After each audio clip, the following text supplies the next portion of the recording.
Valamai IAS Academy. Learn today, lead tomorrow. Hi friends, welcome to Valamai IAS Academy. நம்ம அகாடமியில் பார்த்தீங்க அப்படின்னா உங்களுக்கு ரெகுலர் கிளாஸஸ் வந்து ஸ்டார்ட் பண்ணி போயிட்டு இருக்கு. உங்களுக்கு ஜென்ரல் இங்கிலீஷ்க்கும் கிளாஸஸ் இருக்கு, ஜென்ரல் தமிழ் கிளாஸஸும் இருக்கு. உங்களுக்கு வந்து பார்த்தீங்கன்னா மார்னிங் பேட்சும் உண்டு, ஆஃப்டர்நூன் பேட்சும் இருக்கு, ஈவினிங் பேட்சும் நம்ம அகாடமியில் வந்து பண்ணிட்டு இருக்காங்க. இதை பற்றின டீட்டெயில்ஸ் வேணும் அப்படின்னா கண்டிப்பாக நீங்கள் 7708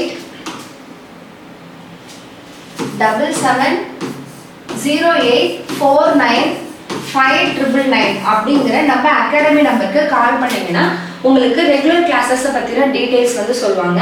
இது இல்லாமல் நீங்கள் வெளி டிஸ்ட்ரிக்டில் இருக்கீங்க, கடலூரில் நீங்கள் வந்து ஆஃப்லைனில் ஜென்ரல் இங்கிலீஷ் கிளாஸஸ் படிக்கணும் அப்படின்னா உங்களுக்கு ஹாஸ்டல் ஃபெசிலிட்டிஸும் நம்ம அகாடமியில் பண்ணி தருவாங்க.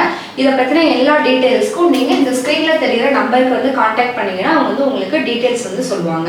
இன்றைக்கி நம்ம கரண்ட் அஃபேர்ஸில் என்ன பார்க்க போகிறோம் அப்படின்னா Jan 1920 உடைய கரண்ட் அஃபேர்ஸ் வந்து பார்க்க போகிறோம். ஃபர்ஸ்ட் கரண்ட் அஃபேர்ஸ் பாருங்க, தமிழ்நாடு ஸ்டேட் அப்டேட். தமிழ்நாட்டில் வந்து பார்த்தீங்கன்னா ஸ்டேட் அசம்பிளி வந்து செஷன் வந்து ஸ்டார்ட் பண்ணியிருக்காங்க. எப்போ பண்ணாங்க அப்படின்னா Jan 19 வந்து பண்ணாங்களாம். என்னது, தமிழ்நாடு லெஜிஸ்லேட்டிவ் அசம்பிளி செஷன். இப்போ பார்த்தீங்கன்னா நம்மளுடைய அசம்பிளிலாம் எப்போ ஸ்டார்ட் பண்ணுவாங்க, ஜெனரல் எலெக்ஷனுக்கு அப்புறம் வந்து ஃபர்ஸ்ட் செஷனும், அதுக்கப்புறம் ஒவ்வொரு வருஷம் நியூ இயர்க்கு அப்புறம் வர ஃபர்ஸ்ட் செஷனும் நமக்கு கவர்னர் தான் வந்து என்ன பண்ணுவாங்க அப்படின்னா அட்ரஸ் பண்ணுவாங்க. ஓகேவா,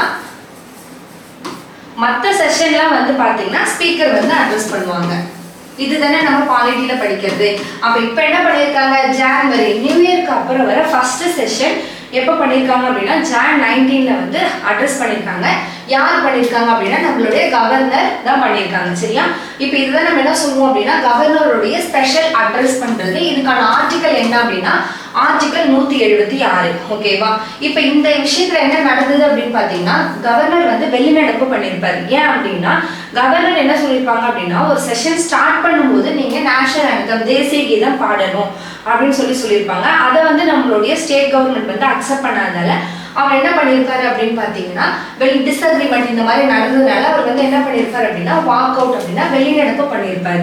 இப்போ நமக்கு இது நியூஸ்ல வேணுமா அப்படின்னா இது தேவையில்லை. நீங்க என்ன தெரிஞ்சுக்கணும் அப்படின்னா கவர்னருடைய ஸ்பெஷல் அட்ரஸ். ஓகேவா, நியூ இயர்க்கு அப்புறம் வர ஃபர்ஸ்ட் செஷனை கவர்ன் பண்றது அட்ரஸ் பண்றது கவர்னர். அப்புறம் ஜெனரல் எலெக்ஷனுக்கு அப்புறம் வர ஃபர்ஸ்ட் செஷன் 5 years ஒன்ஸ் நமக்கு எலெக்ஷன் நடக்கும் இல்லையா, அந்த ஜெனரல் எலெக்ஷனுக்கு அப்புறம் ஒரு ஃபர்ஸ்ட் செஷனும் நியூ இயர்க்கு அப்புறம் ஒரு ஃபர்ஸ்ட் செஷனையும் அட்ரஸ் பண்றது கவர்னர்.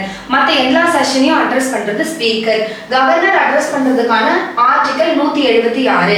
இதுவே பிரசிடென்ட் அட்ரஸ் பண்றதுக்கான ஆர்டிகல் 87. ஓகேவா, நியூ இயர்க்கு அப்புறம் வர ஃபர்ஸ்ட் செஷனை பிரசிடென்ட் வந்து பார்லிமெண்ட்ல அட்ரஸ் பண்ணுவாங்களா, அப்ப அதுக்கான ஆர்டிகல் என்ன அப்படின்னா 87. கவர்னரோட ஆர்டிகல் 176. ஓகேவா, அடுத்த கரண்ட் அஃபேர்ஸ் போலாமா. காளிங்கர் ஆயர் மெமோரியல். காளிங்கர் ஆயர் அப்படிங்கிறவங்களுக்கு என்ன பண்ணிருக்காங்க அப்படின்னா ஒரு வெண்கல ஸ்டாச்சு, பிரான்ஸ் ஸ்டாச்சு வந்து பண்ணிருக்காங்க. ஓகேவா, பிரான்ஸ்ல ஒரு ஸ்டாச்சு பண்ணிருக்காங்க 7 அடியில. ஒரு 7 அடியில பிரான்ஸ் ஸ்டாச்சு யாருக்கு பண்றாங்க அப்படின்னா காளிங்கர் ஆயர் அப்படிங்கிறவங்களுக்கு பண்றாங்க. ஓகேவா, யாரு, நம்மளுடைய சிஎம் வந்து சொல்லியிருக்காங்க. அது மட்டும் இல்லாம அவங்களுக்கு ஒரு ஸ்டாச்சு பிளஸ் லைப்ரரியும் பண்றாங்க. இப்போ நம்ம வந்து பாத்தீங்கன்னா படிக்கிறதுக்கு இப்போ நிறைய பேருக்கு மணிமண்டபம் லைப்ரரிலாம் இருக்கு இல்லையா, ஒருத்தவங்களோட பேர்ல ஒரு லீடர் பேர்ல பண்ணுவாங்க. நம்ம கவர்மெண்ட் ஆஸ்பிரண்ட்லாம் அதில் போய் நம்ம படிப்போம். ஓகேவா, அந்த மாதிரி காளிங்கர் ஆயர் அப்படிங்கிறவங்களுக்கு ஒரு பிரான்ஸ் ஸ்டாச்சு பண்றாங்க.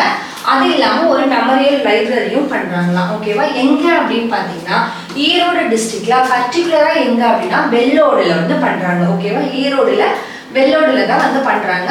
இந்த லைப்ரரி நான் சொன்னேன் இல்லையா, அந்த காம்படிட்டிவ் எக்ஸாமுக்கு ப்ரிப்பேர் பண்ற ஆஸ்பிரண்ட்ஸ்க்குலாம் வந்து இந்த லைப்ரரியை அவங்க வந்து யூஸ் பண்ணிக்கலாம். ஓகேவா, அது மட்டும் இல்லாம அதுல என்ன சொல்லியிருப்பாங்க அப்படின்னு பாத்தீங்கன்னா Jan 18 தான் இந்த விஷயத்த சொல்லியிருப்பாங்க. அப்போ என்ன சொல்றாங்க அப்படின்னா காளிங்கர் ஆயர் டே அப்படின்னு சொல்லிட்டு ஒரு டேவை நம்ம அப்சர்வ் பண்ணணும். அது என்ன டே அப்படின்னு பார்த்தீங்கன்னா January 19 தான் என்ன அப்படின்னா காளிங்கர் ஆயர் டே. ஓகேவா, ஃபர்ஸ்ட் நம்ம என்ன பார்த்தோம், January 18 இந்த மாதிரி காளிங்கர் ஆயருக்கு சிஎம் வந்து என்ன சொல்லியிருக்காரு அப்படின்னா ஒரு மெமரியல் ஸ்டாச்சு பண்ணணும், லைப்ரரி பண்ணணும்னு சொல்லியிருக்காங்க. அடுத்து காளிங்கராயன் டே அப்படின்னு சொல்லிட்டு அவருக்காக ஒரு நாள் வந்து அனுசரிக்கிறாங்க. அது எந்த நாள் அப்படின்னு சொல்லி ஃபிக்ஸ் பண்ணாங்கன்னா ஜான்வரி 19 தான் அந்த காளிங்கராயன் டேவா வந்து ஃபிக்ஸ் பண்ணியிருக்காங்க. ஏன் அப்படின்னா காளிங்கராயர் என்ன பண்ணியிருப்பாரு அப்படின்னா ஒரு அணைக்கட்டு வந்து கட்டியிருப்பாங்களாம். ஓகேவா, ஒரு அணைக்கட்டு வந்து கட்டியிருக்காரு. அந்த அணைக்கட்டு கட்டி எவ்வளவு வருஷம் ஆகுது அப்படின்னா 743 வருஷம் வந்து ஆகுதான். அப்ப அதை செலிப்ரேட் பண்றதுக்காக இந்த டேவை என்னவா பண்றாங்க அப்படின்னா காளிங்கராயர் டே அப்படின்னு வந்து சொல்றாங்க. சரியா, அடுத்து நம்ம என்ன பார்க்கணும் அப்படின்னா இந்த காளிங்கராயர் அப்படிங்கிறவங்க யாரு அப்படின்னு சொல்லி பார்க்கணும். ஓகேவா, இவங்க வந்து பாத்தீங்கன்னா கொங்கு மண்டலத்தை சேர்ந்தவங்க. ஓகேவா, கொங்கு ரீஜனை ஆட்சி பண்ணவங்க தான் யார் அப்படின்னா இந்த காளிங்கராயர். அவருடைய உண்மையான நேம் என்ன அப்படின்னு பாத்தீங்கன்னா லிங்காய கவுண்டர் அப்படின்னு வந்து சொல்றாங்க. என்ன ஊரு அப்படின்னு பாத்தீங்கன்னா கனகபுரம் அப்படின்னு சொல்றாங்க. இவருக்கு வந்து காளிங்கராயன் அப்படிங்கிற டைட்டில கொடுத்தது யாரு அப்படின்னா பாண்டிய மன்னன் தான் வந்து கொடுத்துருக்காங்களா. அதே பர்டிகுலரா யாருன்னா ஜெகவர்ம சுந்தர பாண்டியன் தான் என்ன பண்ணிருக்காங்க அப்படின்னா இவருக்கு காளிங்கராயன் அப்படிங்கிற பட்டத்தை வந்து கொடுத்துருக்காங்க. ஓகேவா, இவர் நம்ம என்ன பார்க்குறோம் அப்படின்னா இதுதான் வந்து உங்களுக்கு ரொம்ப முக்கியம். என்ன அப்படின்னா நதிகள் எல்லாம் இணைக்கிறோம் இல்லையா, அதோட முன்னோடின்னு சொல்றாங்க. ஓகேவா, பியானர் ஆஃப் ரிவர் இன்டர்லிங்கிங், நதிகளை இணைக்கிறதோடைய முன்னோடி யார் அப்படின்னா காளிங்கராயர் அப்படின்னு வந்து சொல்றாங்க. அதுலயும் எங்க அப்படின்னா சவுத் இந்தியால. அப்ப பியானர் ஆஃப் ரிவர் இன்டர்லிங்கிங் அப்படிங்கிறது யாரு அப்படின்னு சொல்லி கேட்க உங்களுக்கு சான்ஸ் இருக்கு. யார் அப்படின்னா காளிங்கராயர். ஓகேவா, அடுத்து பாத்தீங்கன்னா அவருடைய கட்டினாரு அணைக்கட்டு கட்டியிருந்தாரு அப்படின்னு சொன்னா அந்த அணைக்கட்டை பத்தி நம்ம படிக்க போறோம். அந்த அணைக்கட்டு எந்த பீரியட்ல கட்டினாங்க அப்படின்னு பாத்தீங்கன்னா 1271 இருந்து 1283, கிட்டத்தட்ட 12 வருஷம். ஓகேவா, 12 இயர்ஸ்ல இந்த அணைக்கட்டை வந்து கட்டியிருக்காங்க. அடுத்து என்ன சொல்றாங்க அப்படின்னா இந்த அணைக்கட்டு எந்த நதியில இருக்கு அப்படின்னா பவானி ரிவர்ல இருக்கு. ஓகேவா, காளிங்கராயன் பாளையம் அப்படிங்கிற ஊர்ல எந்த நதி அப்படின்னு கேட்டீங்கன்னா பவானி நதி. ஓகேவா, இப்ப இந்த அணைக்கட்டு இப்படி கட்டியிருப்பாங்களா, அப்ப அதோட லென்த் ஓகேவா எவ்வளவு லாங் எவ்வளவு நீளம் அது இருக்கு அப்படின்னு பாத்தீங்கன்னா பவானி நதியில ஆரம்பிச்சு நொய்யல் நதி வரைக்கும் இருக்கும். அதோட நீளம் எவ்வளவு அப்படின்னா 91.1 கிலோமீட்டர். அப்ப நீங்க என்ன தெரிஞ்சுக்கணும், பவானி நதியில இருந்து நொய்யல் நதி வரைக்கும் இருக்கு இந்த அணைக்கட்டு. இதோட லென்த் எவ்வளவு அப்படின்னா 91.9 அப்படிங்கறத நீங்க தெரிஞ்சுக்கணும். ஓகேவா, இது வந்து பாத்தீங்கன்னா இந்த ஈரோடு பகுதிக்கு ஃபுல்லாவே அங்க கல்டிவேட் பண்ற இந்த கிராப் டர்மரிக்கு, அடுத்து வந்து பாத்தீங்கன்னா பேடி, சுகர் கேன்க்குலாம் வந்து வாட்டர் வந்து கொடுக்கலாம். அவ்வளவுதான். இந்த அணைக்கட்டை பத்தி உங்களுக்கு புரிஞ்சுச்சா? அடுத்தது போலாமா?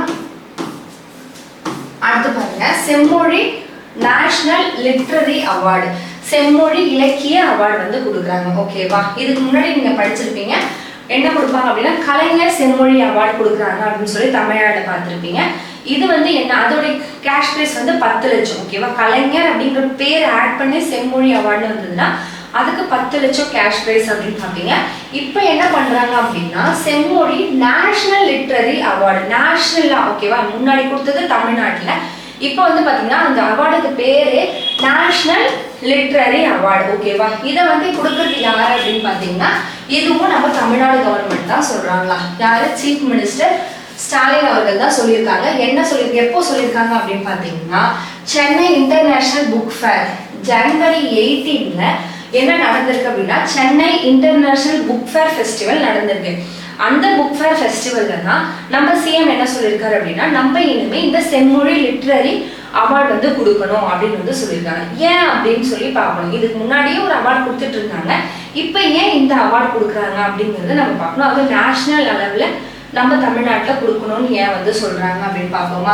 ஏன் அப்படின்னா நம்ம யூனியன் கவர்மெண்ட் ஒரு அவார்டு கொடுப்பாங்க. என்ன அவார்டு அப்படின்னா சாகித்ய அகாடமி அவார்டு வந்து யார் கொடுக்குறாங்க, யூனியன் கவர்மெண்ட் கொடுக்குறாங்களா. இப்போ என்ன ஆகுது அப்படின்னா 2025ல அந்த அவார்டு கொடுக்கறதுல கேன்சலைசேஷன் பண்றது, டிலேலாம் நடக்குதாம்.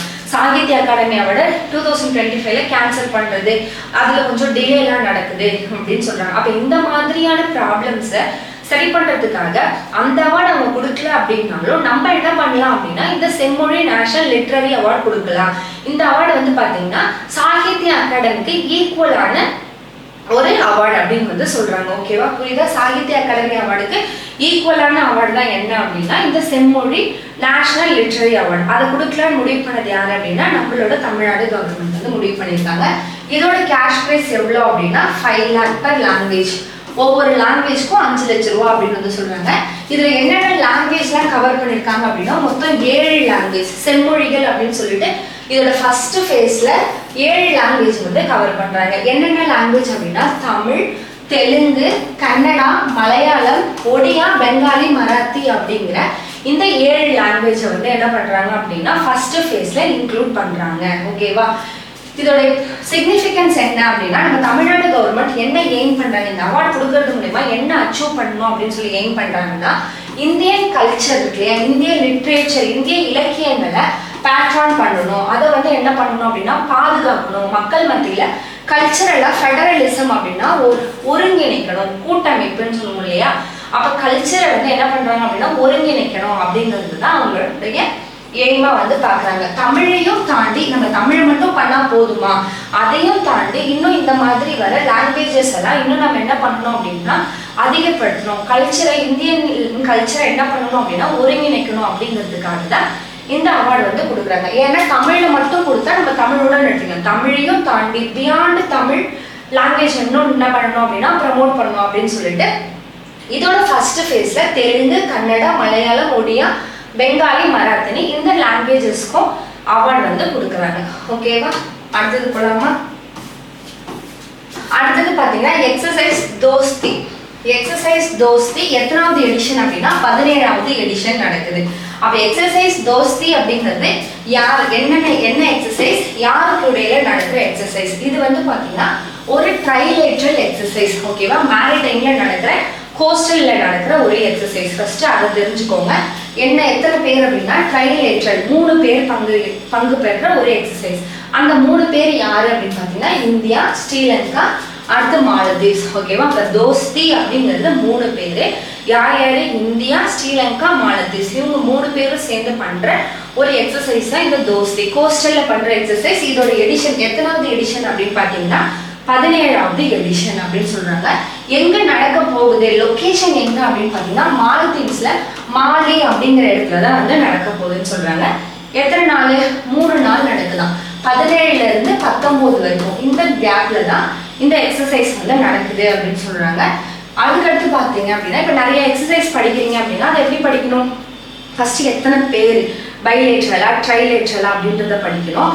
அதுக்கடுத்து அவங்களாம் யாருன்னு படிக்கணும். அது எத்தனாவது எடிஷன் அப்படின்னு படிப்பீங்க, அதோட லொக்கேஷன் படிப்பீங்க. அடுத்து ரொம்ப முக்கியமா என்ன படிக்கணும் அப்படின்னா அந்த எக்ஸசைஸ் வந்து உங்களுக்கு ஆனுவலி நடக்கிற எக்ஸசைஸா, இல்லைன்னா ஒரு வருஷத்துல 2 தடவை நடக்கிற எக்ஸசைஸா, இல்ல 2 வருஷத்துக்கு ஒரு தடவை நடக்கிற எக்ஸசைஸாங்கிறத நீங்க படிக்கணும். அப்ப இந்த தோஸ்தி எக்ஸசைஸ் வந்து பாத்தீங்கன்னா பைலீனியல் அப்படின்னா 2 வருஷத்துக்கு ஒரு தடவை தான் நடக்குமா. அப்ப 2 years once தான் இந்த எக்ஸசைஸ் வந்து நடக்குது அப்படிங்கறத நீங்க தெரிஞ்சுக்கணும். கோஸ்ட் கார்டு எக்ஸசைஸ்னு சொல்லியிருந்தேன்னா அடுத்து என்ன நீங்க தெரிஞ்சுக்கணும் அப்படின்னா இந்த எக்ஸசைஸை எப்ப ஸ்டார்ட் பண்ணாங்க, இப்ப நடக்கிறது 17 அப்படின்னு சொல்லி பார்த்தோமா. அப்ப எப்ப ஸ்டார்ட் பண்ணிருப்பாங்க அப்படின்னா ஸ்டார்ட் பண்ணது உங்களுக்கு 1991ல ஸ்டார்ட் பண்ணாங்க. ஸ்டார்ட் பண்ணும்போது இது பைலேட்ரல் எக்ஸசைஸா இருந்தது. ஓகேவா? பைலேட்ரல் அப்படின்னா 2 பேர் தான். யாரு? இந்தியாவும் மாலத்தீவ்ஸ் மட்டும் தான் இருந்திருப்பாங்க. ஓகேவா? எப்போ ஸ்டார்ட் பண்ணும்போது 1991ல இந்த எக்ஸசைஸ் ஸ்டார்ட் பண்றாங்க. ஸ்டார்ட் பண்ணும்போது இது பைலேட்ரலா இருக்கு. யார் அப்படின்னா இந்தியாவுக்கும் மாலத்தீவ்ஸ்க்கு இடைப்பட்டவங்களுக்கு தான் நடந்துட்டு இருக்கு. அடுத்து 2012ல தான் தேர்டா ஒருத்தவங்க உள்ள வராங்க. யாரு அப்படின்னு பாத்தீங்கன்னா ஸ்ரீலங்கா. அப்ப 2012ல இருந்து தான் இது ட்ரைலேட்ரலா மாறுது. ஓகேவா? ஃபர்ஸ்ட் பைலேட்ரலா இருந்து அடுத்து ட்ரைலேட்ரலா எப்ப மாறுது அப்படின்னா 2012. யார் வந்து இன்க்ளூட் ஆகுறாங்க அப்படின்னா ஸ்ரீலங்கா வந்து இன்க்ளூட் ஆகுறாங்க. ஓகேவா? இப்போ 2026ல இது ஒரு மைல்கல்லா பாக்குறாங்க. ஏன் அப்படின்னா இந்த எக்ஸசைஸ் எப்ப ஸ்டார்ட் பண்ணாங்க? 1991ன்னு சொன்னா இது ஸ்டார்ட் பண்ணி 35 வருஷம் வந்து ஆயிடுச்சு அப்படின்னு வந்து சொல்றாங்க. ஓகேவா? அப்ப 2026ல நடக்கிறது எத்தனை வருஷம் ஆகுது அப்படின்னா 35 வருஷம் ஆகுது. எத்தனாவது எடிஷன் அப்படின்னா 17. ஏன்னா 2 வருஷத்துக்கு ஒரு தடவை நடக்குமா. அப்போ 17வது எடிஷன். ஓகேவா? அப்ப தோஸ்தினா என்ன அப்படின்றத நீங்க தெரிஞ்சுக்கிட்டீங்க. அடுத்தது போலாமா? இந்தியாவுடைய first open sea marine fish farming project, அதாவது திறந்த கடல் மீன் வளர்ப்பு. ஓகேவா? கடல்ல என்ன பண்றாங்க அப்படின்னா ஃபிஷ் ஃபார்மிங் பண்றாங்க, மீன் வளர்க்குறாங்க, பண்ணை பண்றாங்க. பண்ணையில என்ன பண்ணுவாங்க? மீன் வளர்ப்பாங்க இல்லையா. அந்த மாதிரி கடல்ல திறந்த வெளியில என்ன பண்றாங்க அப்படின்னா மீன் வந்து வளர்க்குறாங்களாம். அதை அந்த ப்ராஜெக்ட் தான் நம்ம பார்க்க போறோம். சரியா?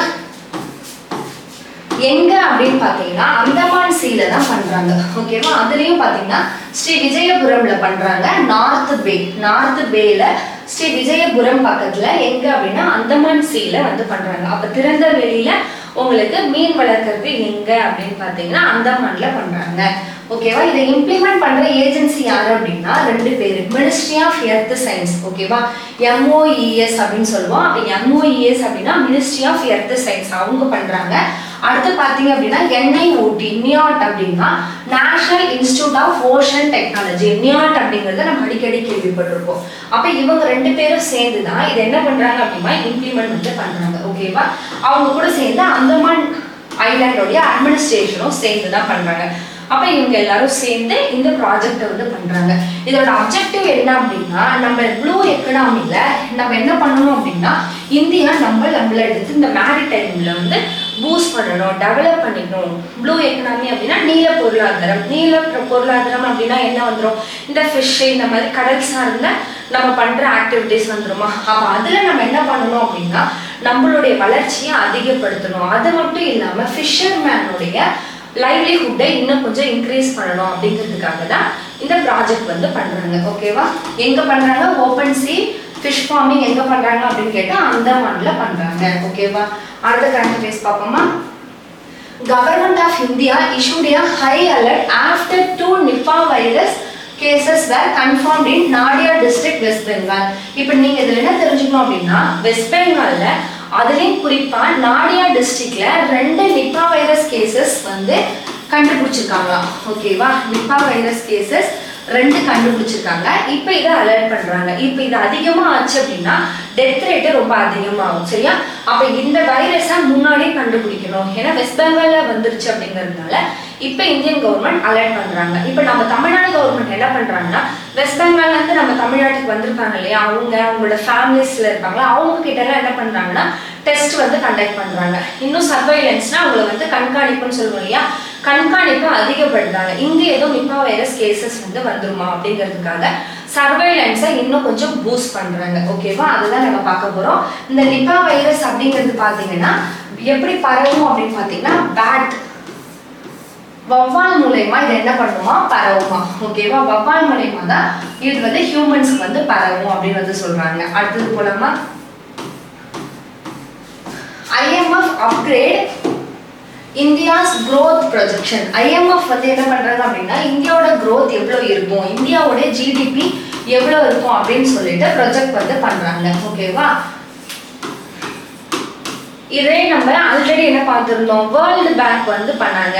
இப்போ எஸ்டர்டே கரண்ட் அஃபேர்ஸ்ல என்ன பார்த்துருக்கோம் அப்படின்னா வேர்ல்டு பேங்க் வந்து இந்தியாவோட growth எவ்வளோ இருக்கும் அப்படின்னு சொல்லி அவங்க ஒரு கணக்கு விட்டுருப்பாங்களா. இப்போ IMF வந்து என்ன பண்றாங்க அப்படின்னா ஆல்ரெடி அவங்க வந்து ஒரு பெர்சன்டேஜ் சொல்லியிருக்காங்க. அந்த பெர்சன்டேஜை இப்போ என்ன பண்றாங்கன்னா ரிவைஸ் பண்றாங்க, திருத்தம் வந்து பண்றாங்க. ஓகேவா? அதெல்லாம் வந்து பார்க்க போறோம். என்ன அப்படின்னா IMF வந்து ரிவைஸ் அப்படின்னா திரும்ப திருத்துறாங்க. யாரோடது? இந்தியாவுடைய financial year 2025 to 26 GDP growth வந்து என்ன சொல்றாங்க அப்படின்னா என்ன ஆகும் அப்படின்னா 7.3% இருக்கும் அப்படின்னு வந்து சொல்றாங்க. இதுக்கு முன்னாடி அவங்க என்ன சொல்லியிருந்தாங்க அப்படின்னா 6.6% சொல்லியிருப்பாங்க. அப்போ முன்னாடி சொன்னதை விட இப்போ அதிகமா இருக்கிறதுனால அவங்க வந்து என்ன பண்றாங்கன்னா ரிவைஸ் பண்றாங்க. இதுக்கு என்ன காரணம் அப்படின்னா நம்மளோட குவார்டர் 3 குவார்டர் 4 அதாவது நம்ம ஃபினான்ஷியல் இயர் 4ஆ பிரிப்பாங்களா, அப்ப 3rd குவார்டர் 4th குவார்டர்ல நம்ம நல்லா பெர்ஃபார்மன்ஸ் பண்ணதுனால நம்ம ஜிடிபி அதிகமாயிருக்கு. ஓகேவா? ஸ்டார்டிங்ல அவங்க ஒரு வேல்யூ கொடுத்துருப்பாங்க. இப்போ நம்ம 2026 வந்துட்டோம் இல்லையா, அப்ப எண்ட் பண்ணிட்டோம். அந்த 1 இயர் அந்த ஃபினான்ஷியல் இயரை நம்ம எண்ட் பண்ணிட்டோம். எண்ட் பண்ணும்போது 3rd குவார்டர் 4th குவார்டர்ல நம்ம நல்லா பெர்ஃபார்ம் பண்ணதுனால அவங்க ஒரு பெர்சன்டேஜ் சொல்லியிருப்பாங்க இல்லையா, 6.6 சொன்னாங்கன்னு சொன்னேன் இல்லையா, அதுல இருந்து நம்ம இப்போ என்ன ஆயிருக்கோம் அப்படின்னா அப்கிரேட் தான் ஆயிருக்கும், அதிகமாக இருக்கும் அப்படின்னு சொல்லி அவங்க வந்து அவங்களோட ரிப்போர்ட்டை ரிவைஸ் வந்து பண்ணி கொடுக்குறாங்க. நம்மளுடைய கவர்மெண்ட்டுக்கும் IMF-ஓட ரிப்போர்ட்டுக்கும் என்ன வித்தியாசம் அப்படின்னு பார்த்தீங்கன்னா நம்ம கவர்மெண்ட் வந்து எவ்வளோ சொல்றாங்க அப்படின்னா நம்மளோட growth வந்து 7.4%. எப்போ 2025 to 26 இந்த ஃபினான்ஷியல் இயர்ல இந்தியாவுடைய ஜிடிபி என்ன அப்படின்னு பார்த்தீங்கன்னா 7.4 அப்படின்னு நம்ம கவர்மெண்ட் சொல்றோம். ஐஎம்எஃப் என்ன சொல்றாங்க அப்படின்னா 7.3 அப்படின்னு வந்து சொல்றாங்க. ஒரு குட்டி டிஃபரன்ஸ் தான் வந்து இருக்கு. ஓகேவா? அடுத்து என்ன சொல்றாங்க, ஃபியூச்சர்ல 2026 to 27 இந்த இயர்ல எப்படி இருக்கும் அப்படின்னா growth கொஞ்சம் குறையும், மாடரேட்டா வரும், 6.4% அப்படின்னு வந்து சொல்றாங்க. ஓகேவா? அடுத்து என்ன சொல்றாங்கன்னா ஆர்பிஐ வந்து ஒரு டார்கெட் வச்சிருக்காங்க, என்ன அப்படின்னா 4% அப்படின்னு சொல்லிட்டு இன்ஃப்ளேஷன் ரேட் வந்து வச்சிருப்பாங்க. அந்த இன்ஃப்ளேஷன் ரேட்டுக்கு நம்ம திரும்ப ரிட்டர்ன் ஆகும் அப்படின்னு வந்து சொல்றாங்க. இப்போ இன்ஃப்ளேஷன் அப்படின்னா என்னது, பணவீக்கம், கண்டினியூஸ் இன்க்ரீசஸ் இன் பிரைசஸ்ன்னு சொல்லுவோம். அப்போ விலைவாசி அதிகமாகுது, ஆர்பிஐ அதை 4% கொண்டுட்டு வரணும்னு வச்சிருப்பாங்களா, அப்போ அந்த அளவுக்கு வந்து நம்மளோட இன்ஃப்ளேஷன் திரும்ப பின்னாடி வரும் அப்படின்னு வந்து சொல்றாங்க. ஓகேவா? இதுதான் ஐஎம்எஃப் கொடுத்த நம்மளுடைய ரிப்போர்ட். ஓகேவா? இதோட பார்த்தீங்க அப்படின்னா உங்களுக்கு Jan 1920 கரண்ட் அஃபேர்ஸ் வந்து முடியுது. குயிக்காக ஒரு ரிவிஷன் மாதிரி பார்த்துடலாமா? தமிழ்நாடு ஸ்டேட் கவர்மெண்ட் வந்து பார்த்தீங்கன்னா அசம்பிளி செஷன் ஸ்டார்ட் பண்ணாங்க. எப்போ Jan 19 பண்ணாங்க. அதை வந்து ஃபர்ஸ்ட் செஷனை ஸ்டார்ட் பண்ணது யார் அப்படின்னா ஒவ்வொரு இயரோடைய ஃபர்ஸ்ட் செஷன் அட்ரஸ் பண்ணுறதுனா கவர்னர் பண்ணுவாங்க. அதுக்கான ஆர்டிகல் 176, பிரசிடென்டா இருந்தா 87ன்னு பார்த்துக்கணும். காளிங்கராயனுக்காக என்ன பண்றாங்க அப்படின்னா ஒரு மெமோரியல் ஸ்டாச்சு ஒன்று பண்றாங்க, லைப்ரரி ஒன்று பண்றாங்க. எங்க அப்படின்னா ஈரோடுல பண்றாங்க. ஓகேவா? January 19 காளிங்கராயன் டேவை வந்து செலிப்ரேட் பண்றாங்க அப்படின்னு சொல்லி பார்த்தோம். இந்த அணைக்கட்டு எந்த நதியில இருக்கு அப்படின்னா பவானி நதியில இருக்கு. பவானியில இருந்து நொய்யல் நதி வரைக்கும் இந்த அணைக்கட்டு வந்து கனெக்ட் ஆகுது அப்படின்னு சொல்லி பார்த்தோம். அடுத்து பார்த்தீங்க அப்படின்னா செம்மொழி நேஷனல் லிட்ரரி அவார்டு வந்து கொடுக்கறதுல முடிவு பண்ணியிருக்காங்க. 7 லாங்குவேஜ்னு பார்த்தோம். எவ்வளோ கேஷ் ப்ரைஸ் அப்படின்னா 5 லட்ச ரூபா கேஷ் ப்ரைஸ். இது யாருக்கு ஈக்குவலாக இருக்கும் அப்படின்னா சாகித்ய அகாடமிக்கு ஈக்குவலான ஒரு அவார்டு அப்படின்னு சொல்லி பார்த்தோம். ஓகேவா? அடுத்தது என்ன பார்த்தோம், எக்ஸசைஸ் தோஸ்தி 3 பேருக்கு ட்ரைலேட்டட், யார் யார், இந்தியா, மால்தீவ்ஸ், அதுக்கப்புறம் பார்த்தீங்கன்னா ஸ்ரீலங்கா, அவங்களுக்கு நடக்கிற எக்ஸசைஸ் எத்தனாவது அப்படின்னா 17வது எடிஷன் பார்த்தோம். எங்க அப்படின்னா மாலத்தீவுல நடக்குது அப்படின்னு சொல்லி பார்த்தோம். அடுத்தது வந்து பார்த்தீங்கன்னா இந்தியாவுடைய ஃபர்ஸ்ட் ஓப்பன் சீ மெரைன் ஃபிஷ் ஃபார்மிங் பண்றாங்க. எங்க அப்படின்னா அந்தமான் சீல பண்றாங்க அப்படின்னு பார்த்தோம். நிப்பா வைரஸ் இப்போ எங்க அட்டாக் பண்ணிருக்கு அப்படின்னா வெஸ்ட் பெங்கால்ல பண்ணியிருக்காங்க அப்படின்னு சொல்லி பார்த்தோம். இது யார் மூலியமா பரவும் அப்படின்னா வவ்வால் மூலியமாவும் பிக்கு மூலியமாவும் பரவும் அப்படின்னு வந்து சொல்றாங்க. ஓகேவா? அந்த ஐஎம்எஃப் வந்து நம்மளுடைய growth rate ரிவைஸ் பண்ணியிருக்காங்க. ஆல்ரெடி 6.6 கொடுத்துருக்காங்க, இப்போ 7.3 வரும் அப்படின்னு வந்து சொல்லியிருக்காங்க. ஏதாவது டவுட் இருக்குது அப்படின்னா கண்டிப்பா கமெண்ட் பண்ணுங்க. வீடியோ பிடிச்சிருந்தா லைக் பண்ணுங்க. தேங்க்யூ.